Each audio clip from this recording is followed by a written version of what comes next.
పరిశుద్ధ గ్రంథం ఛానల్ వీక్షిస్తున్న ప్రతి ఒక్కరిని దేవుని పేరట వందనాలు తెలియజేసుకుంటున్నాం. ప్రేమ, సంతోషము, సమాధానం సదా మీకు తోడేయుండి నడిపించును గాక.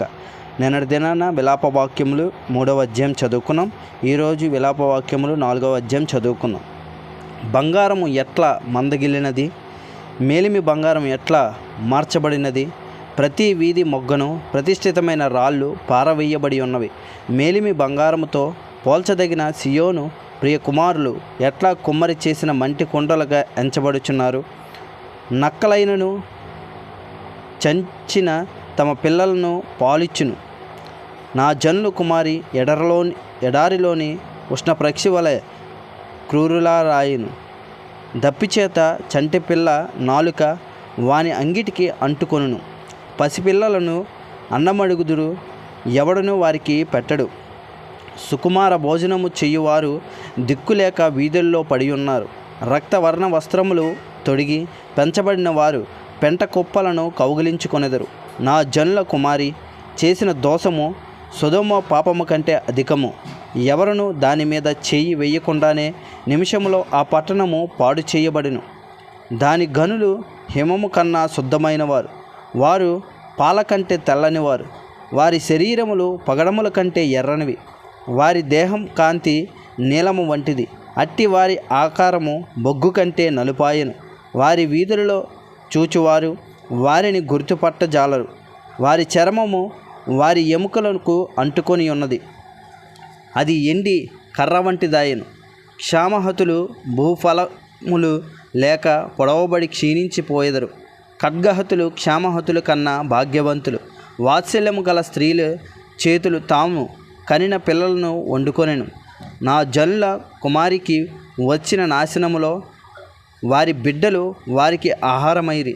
యెహోవా తన ఉగ్రతను నెరవేర్చి తన కోపాగ్ని కుమ్మరించెను. సియోనులో ఆయన అగ్ని రాజబెట్టెను, అది దాని పునాదులను కాల్చివేసెను. బాధించువాడు గాని విరోధి గాని యెరూషలేము గమనుల్లోనికి వచ్చినను, భూరాజులకైనను లోక నివాసుల అందరిలో మరి ఎవరికైనాను తోచి ఉండలేదు.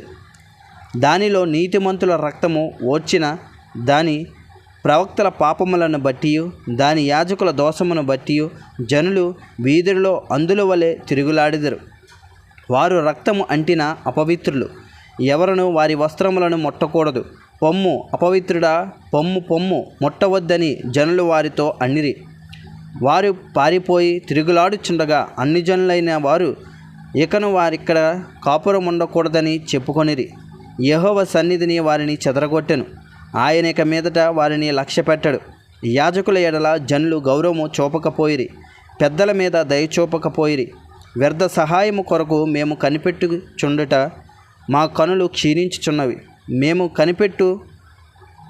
రక్షింపలేని జనము కొరకు ఎదురుచూచుచుంటిమి. రాజవీధులలో మేము నడవకుండునట్టు విరోధులు మా జాడలను బట్టి వెంటాడుదురు. మా అంత్యదశ సమీపమాయను, మా దినములు తీరిపోయినవి, మా అంత్యదశ వచ్చి ఉన్నది. మమ్మను తరుమువారు ఆకాశమున ఎగురు పక్షిరాజుల కన్నా వడిగలవారు. పర్వతముల మీద వారు మమ్మును తరుముదురు. అరణ్యమందు మా కొరకు పొంచియుందురు. మాకు నాసిక రంధ్రముల ఊపిరి వంటి వాడు యెహోవా చేత అభిషేకము నొందినవాడు. వారు త్రవ్విన గుంటలో పట్టబడెను. అతని నీడ క్రింద అన్ని జనులు మధ్యను బ్రతికదమని మేమనుకున్నవాడు పట్టబడెను. ఊజు దేశములో నివసించు ఎదోము కుమారి, సంతోషించుము, ఉత్సహించుము. ఈ గిన్నెలోనిది త్రాగుట నీ పాలవును. నీవు దానిలోనిది త్రాగి మత్తిల్లి నిన్ను దిగంబరినిగా చేసుకొందువు. సియోను కుమారి, నీ దోషపు శిక్ష సమాప్తమాయెను. ఇక మీదట ఆయన మరెన్నడును నిన్ను చెరలోనికి కొనుపోడు. ఏదోము కుమారి, నీ దోషమునకు ఆయన శిక్ష విధించును, నీ పాపములను ఆయన వెల్లడిపరచును. ఇంతటితో విలాప వాక్యంలో 4వ అధ్యాయం పూర్తయింది. రేపటి దినాన విలాప వాక్యంలో 5వ అధ్యాయం చదువుకుందాం.